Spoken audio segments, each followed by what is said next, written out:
तो बच्चों, मैंने आपको सेट के बारे में बताया था। सेट की डेफिनेशन बताई थी कि वस्तुओं का सुपरिभाषित संग्रह ही समुच्चय कहलाता है। उसके बाद आता है समुच्चय के अवयव, एलिमेंट्स ऑफ ए सेट क्या होते हैं। तो किसी समुच्चय में संग्रहित प्रत्येक वस्तु उस समुच्चय का अवयव कहलाती है। संग्रहित मतलब समझ रहे हैं, जो कलेक्ट की गई है किसी भी सेट में। अगर कोई समुच्चय है, उसमें कोई वस्तु कलेक्ट की गई है, संग्रहित की गई है, तो वो सब उसके क्या कहलाएंगे? अवयव कहलाएंगे। जैसे मान लिया आप अगर नेचुरल नंबर्स की बात करते हैं या भारत के प्रधानमंत्रियों की बात करते हैं। भारत के प्रधानमंत्रियों का सेट मान लिया ए है। भारत के प्रधानमंत्री कौन कौन है? जो भी भारत के प्रधानमंत्री हैं, जैसे सबसे पहले नेहरू जी, नेहरू जी, तो इनका क्या होगा? ये क्या कहलाएंगे? इसके अवयव कहलाएंगे। या हम कहें कि अंग्रेजी वर्णमाला के अक्षरों का समुच्चय अगर कहें, तो अंग्रेजी वर्णमाला के अक्षर या नेचुरल नंबर्स का समुच्चय कहें, 1, 2, 3, ये सब क्या है? नेचुरल नंबर का सेट हो गया। तो उस अवयव, ये संग्रहित है, ये सेट है, ये जितने भी कलेक्ट किए गए हैं नंबर, ये सब क्या कहलाएंगे? सेट कहे जाएंगे। या यूं कह लो आप कि जंगली जानवर ले लो, आप जंगली जानवरों का एक सेट बना लो, वो क्या कहलाएंगे? उसके अवयव कहलाएंगे, जो इसके अंदर लिखे जाएंगे। ठीक, यानी कि कोई अगर सेट लेते हैं, उसमें जितनी भी चीजें आप कलेक्ट करते हैं, वो सब क्या लिखी, वो सब क्या कहलाएंगी? उसके एलिमेंट्स ऑफ ए सेट कहलाएंगे, समुच्चय के अवयव कहलाएंगे। समझ गए ना? समुच्चय के अवयव समझ गए। जैसे भारत के प्रधानमंत्रियों का समुच्चय लेना है आपको, तो भारत के प्रधानमंत्रियों का समुच्चय में क्या लिखोगे आप? पंडित जवाहरलाल नेहरू, इंदिरा गांधी, लाल बहादुर शास्त्री, ऐसे कॉमा लगा के लिखेंगे। तो ये कॉमा लगा के हम लिख रहे हैं, ये सब क्या होते हैं? उसके अवयव कहलाते हैं। ठीक, जैसे यहाँ मैंने 1, 2, 3, 4, 5 यानी 10 तक अगर मैंने लिख दिया, 10 गिनती तक मैंने लिख दी, ये सब 1, 2, 3, 4 क्या हो गई? संख्याएं हो गई। ये सब क्या हो गई? इस समुच्चय की सेट हो गई, अवयव हो गई, इस सेट के अवयव हो गई 1, 2, 3, 4। समझे? अगर और एक उदाहरण से आप देखना चाहें, उससे देखें। किसी बहुत सारे उदाहरण हैं जिनसे आप चाहें। एक चीज और मैं बता दूं, सेट किसी चीज का भी बन सकता है। सेट के लिए जरूरी नहीं है कि सभी वस्तुएं सजातीय ही हों, विजातीय वस्तुओं का भी संग्रह बन सकता है। आपको सेट बनाना है, आप चाहें तो कप, प्याला, लोटा, थाली इत्यादि का सेट बना सकते हो। ये जरूरी नहीं है कि आप उसका सेट अलग ही अलग बनाओ सबका, कि डिनर का बनाओ। सेट अलग है, डिनर सेट। लेकिन अगर आप कोई सेट बनाना चाहते हैं, तो उसमें ये जरूरी नहीं है कि सजातीय वस्तुएं ही ली जाएं। ये इंपॉर्टेंट बात है, इसको ध्यान रखेंगे आप। इसके बाद आता है सेट नोटेशंस। सेट का नोटेशन क्या होता है? किससे हम इसे नोट करते हैं, डिनोट किससे करते हैं, किससे प्रदर्शित करते हैं हम सेट को? तो हम अंग्रेजी वर्णमाला के जो बड़े अक्षर होते हैं, ABCD XYZ इत्यादि, इनसे हम इसको डिनोट करते हैं। तो सेट ऑफ नोटेशंस क्या होगा? अंग्रेजी वर्णमाला के बड़े अक्षर। कोई भी चीज लेंगे तो बड़े अक्षर से ही हम उसको प्रदर्शित करेंगे ना। अंग्रेजी वर्णमाला के छोटे अक्षरों से जो है, हम उसके अवयवों को, सेट के अवयवों को प्रदर्शित करते हैं। इसके बाद किसी समुच्चय में अवयव की उपस्थिति को दर्शाने के लिए कि कोई अवयव उस सेट में है या नहीं है, इसको दर्शाने के लिए एक यूनानी प्रतीक होता है, इसको बोलते हैं बिलोंग्स टू। बिलोंग्स टू से प्रदर्शित करते हैं। जैसे मैं आपको इसका उदाहरण लेकर समझाता हूँ। जैसे आपने कोई एक सेट लिया, 1, 2, 3, 5, 7, ये आपने एक सेट लिया। ठीक, कुछ नेचुरल नंबर्स का सेट है ये।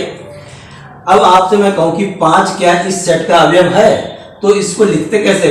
5 बिलोंग्स टू A, यानी कि 5 जो है वो इस सेट का अवयव है। समझ गए? अगर मैं कहूं 1 बिलोंग्स टू A, एक जनरल उदाहरण ले लेते हैं। आपके फैमिली मेंबर्स हैं, आपके जितने परिवार में जितने लोग हैं, सपोज कीजिए आप हैं, आप अपने परिवार के एक मेंबर हैं। आपका परिवार को हमने किसी एक सेट A से प्रदर्शित कर दिया। Set A is equal to आपके परिवार के मेंबर का, आपके परिवार के सदस्यों का सेट। तो उसमें आप क्या होंगे? अपने परिवार के, अपने परिवार को बिलोंग करेंगे। अगर कोई बाहर से आ जाता है आपका रिश्तेदार, वो आपके परिवार को बिलोंग नहीं करेगा, उस सेट को बिलोंग नहीं करेगा। जैसे अगर मैं इसमें कहूं 10 बिलोंग्स टू A, यानी 10 क्या A को बिलोंग कर रहा है? यानी 10 कोई ऐसा सदस्य है जो A में है? नहीं है।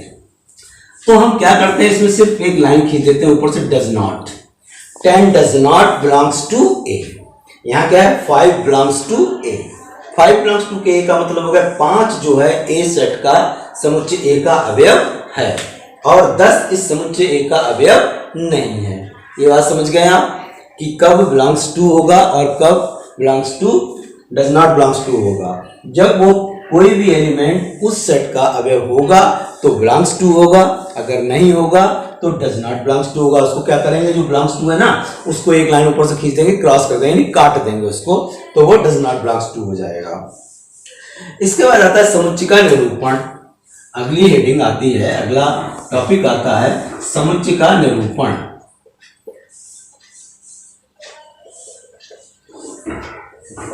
इसको बोलते हैं रिप्रेजेंटेशन ऑफ ए सेट। किससे निरूपित करते हैं हम सेट को? सेट का निरूपण क्या होता है? इसकी दो विधियां होती हैं निरूपण की। रिप्रेजेंट करने की दो विधियों से हम सेट को निरूपित कर सकते हैं। पहली विधि होती है, दो विधियां होती हैं, दो विधि हैं इसको निरूपित करने की। पहली कौन सी है? सूची विधि, तालिका विधि बोलते हैं इसे, तालिका विधि, सूची विधि भी बोलते हैं कुछ लोग, और कुछ लोग इसे रोस्टर मेथड भी बोलते हैं, रोस्टर विधि। कहीं भी इन तीनों नाम से कोई भी एक नाम आएगा तो आप समझ जाएंगे कि समुच्चय का निरूपण जो है वो एक ही बात है, चाहे तालिका विधि से करें, चाहे सूची विधि से, चाहे रोस्टर विधि से। दूसरी विधि होती है गुण विधि। दूसरी विधि है इसकी गुण विधि या समुच्चय निर्माण विधि भी बोलते हैं इसे, या समुच्चय निर्माण विधि।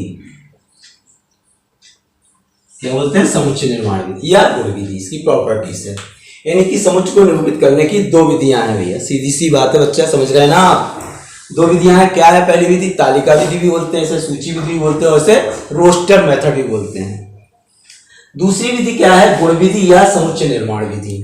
इन दो विधियों के द्वारा ही हम समुच्चय का निरूपण करते हैं। ठीक है, तो निरूपित करना आप समझ गए कैसे कैसे निरूपण करते हैं इसका। हम इन दो विधियों से निरूपित करते हैं। इसके बाद तो बच्चों मैंने आपको बताया तालिका विधि और गुण विधि। तालिका विधि होती क्या है?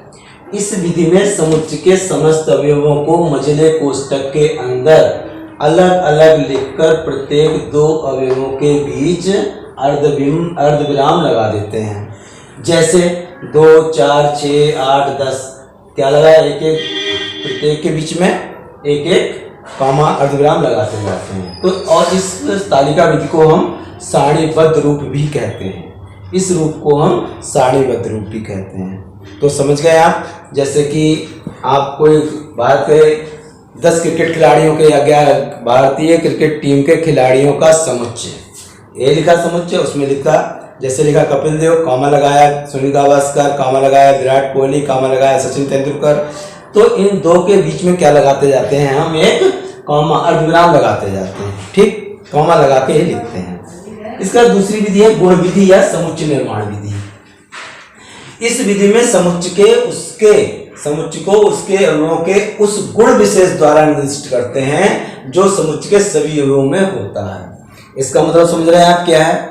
इसका मतलब यह है कि इस गुण विधि में हम ऐसा सेट लिखते हैं कि उसके अवयव जितने भी अवयव होंगे वो उसमें उस गुण को प्रदर्शित करते होंगे। जैसे मैंने लिखा है 10 से छोटी अभाज्य संख्याओं का समुच्चय ए है, तो इसको समुच्चय के रूप में लिखो, या तो तालिका रूप में लिखो या गुण विधि में लिखो। तालिका रूप में लिखते तो क्या लिख देते हैं हम? ए लिखते, 10 से छोटी अभाज्य संख्याएं जो होती हैं 2, 3, 5 ये लिख देते हैं। फिर अगर हमें इसे लिखना है गुण विधि में तो क्या लिखेंगे? Set A is equal to x, ये जो दो बिंदियां लिखी हुई हैं इनको सच दैट बोलते हैं। एक्स सच दैट एक्स एक अभाज्य संख्या है जो 10 से छोटी है। इसका जो लिखा हुआ है स्टेटमेंट, ये पूरा गुण इसके अंदर प्रदर्शित हो रहा है। इसका मतलब इसको हम कैसे इस गुण विधि के इसके गुण क्या हैं उससे हमने इस सेट को लिख दिया, इस सेट को निरूपित कर दिया। तो क्या हुआ कि x सच दैट x एक अभाज्य संख्या जो 10 से छोटी है। अगर और कोई लिखना चाहते हैं हम कहते हैं 10 से छोटी प्राकृतिक संख्याओं का समुच्चय, 10 से छोटी प्राकृतिक संख्याओं का समुच्चय।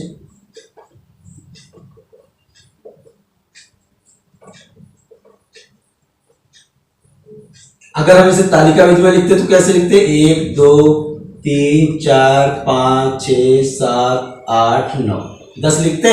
नहीं, 10 से छोटी लिखनी है तो 10 नहीं लिखते।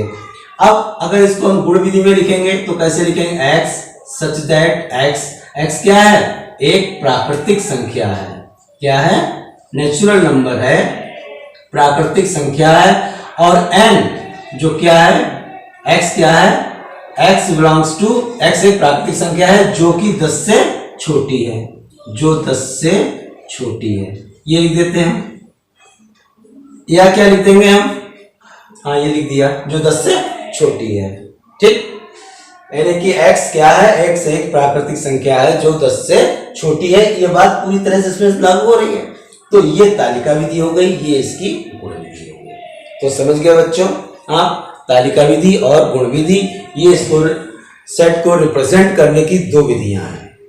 इसके बाद आती है आपकी एक्सरसाइज में एनसीईआरटी, जो एनसीईआरटी की किताब है उसकी एक्सरसाइज की कुछ आपको सवाल कराता हूं। मेरे ख्याल से वो सारे सवाल आप कर सकते हो, आप सवाल स्वयं कर सकते हो, क्योंकि ज्यादातर मैंने सब कुछ बता दिया है आपको। ऐसा जैसे पहला सवाल है, निम्नलिखित में कौन से समुच्चय हैं? अपने उत्तर का औचित्य बताइए। पहला सवाल दिया हुआ है, जे से प्रारंभ होने वाले वर्ष के सभी महीनों का संग्रह। तो जैसे कितने महीने प्रारंभ होंगे? एक तो जनवरी होगा, दूसरा जून होगा, और कोई होगा जैसे प्रारंभ? नहीं ना, और कोई नहीं होगा। तो 2 महीने हो गए, कौन कौन से? जून, जनवरी और जून। तो क्या होगा? इनका सूचीबद्ध रूप में लिखना है, या तो कैसे इसको लिखेंगे? ये पूछा है समुच्चय है अथवा नहीं है, तो ये समुच्चय है, क्योंकि ये कोई अगर 12 महीने होते हैं तो अगर सेट ए मान लिया तो क्या हो गया? जनवरी हो गया और जून हो गया। तो ये क्या है? एक सेट है महीनों के, साल के 12 महीनों के अवयव हैं, तो ये एक समुच्चय है। तो क्या करना था आपको कि ये समुच्चय है अथवा नहीं है। कौन से समुच्चय हैं? अपने उत्तर को बताओ। ये समुच्चय है, ठीक, क्योंकि हाँ, जून जुलाई भी तो होगा, जैसे 1 जुलाई भी होगा, जैसे शुरू होने में जुलाई भी है। और इसको मझले कोष्टक में लिखते हैं, ऐसे कोष्टक में नहीं लिखेंगे। तो जे से प्रारंभ होने वाले 3 महीने हो गए, जनवरी, जून, जुलाई। तो ये 3 महीनों का समुच्चय क्या है? एक संग्रह, एक समुच्चय है। ठीक, जैसे प्रारंभ होने वाले वर्ष के सभी महीनों का संग्रह, यानी ये एक कलेक्शन है। नहीं समझ पा रहे हो तो फिर से समझ लें। अगर साल के महीनों का समुच्चय बनाया जाए और उसमें से कहा जाए जैसे प्रारंभ होने वाले, तो ये भी एक सेट होगा। ठीक है, समझ गए ना? इस तरह से इसके बहुत सारे प्रश्न हैं। भारत के 10 सबसे प्रतिभाशाली लेखकों का संग्रह, क्या ये समुच्चय है? भारत के 10 सबसे प्रतिभाशाली लेखकों का समुच्चय। प्रतिभाशाली का कोई पैमाना ही नहीं है।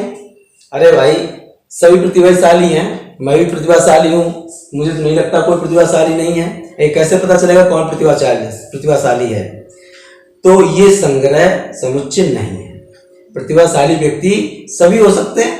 कौन कहेगा मैं मूर्ख हूँ? मूर्ख कोई नहीं बताएगा। तो ये सारे तो ये जो है ऐसा समुच्चय क्या कहलाएगा? ये समुच्चय नहीं होगा, क्योंकि ऐसा तो हो ही नहीं सकता। तो ये समुच्चय नहीं है। और भी कई क्वेश्चंस हैं, इसमें देख सकते हो आप। विश्व के सबसे अधिक खतरनाक जानवरों का समुच्चय का संग्रह, विश्व के सबसे खतरनाक जानवरों का समुच्चय। विश्व के लास्ट वाला क्वेश्चन जो है उसमें देख लें आप, विश्व के समस्त खतरनाक जानवरों का समुच्चय। अरे भाई, ये कैसे पैमाना बताओगे कि यहाँ कौन खतरनाक है कौन नहीं खतरनाक है? अब आप कुत्ते पालते हो, कुत्ता खतरनाक भी है और कुत्ता नहीं खतरनाक आपकी नजर में आता, वैसे खतरनाक है। शेर पालो तो वही चलो खतरनाक। तो ये पता करना कि कौन खतरनाक है कौन खतरनाक नहीं है, इसका पैमाना नहीं है। इसलिए हम क्या कहेंगे कि ये समुच्चय नहीं है। तो पहले क्वेश्चंस के कई सारे ये पार्ट दिए हुए थे, आपने कर लेंगे। जो नहीं आएगा वो हमसे पूछ लेंगे।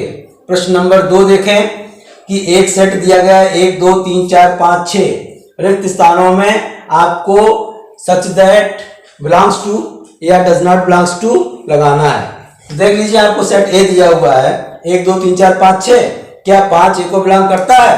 तो लिख देंगे 5 A को बिलोंग करता है। ठीक है, इस तरह से बहुत सरल एक्सरसाइज है, आप इसको करें, जो ना आए उसको आप टिक कर लें और हमसे कमेंट बॉक्स में जाके पूछ लें।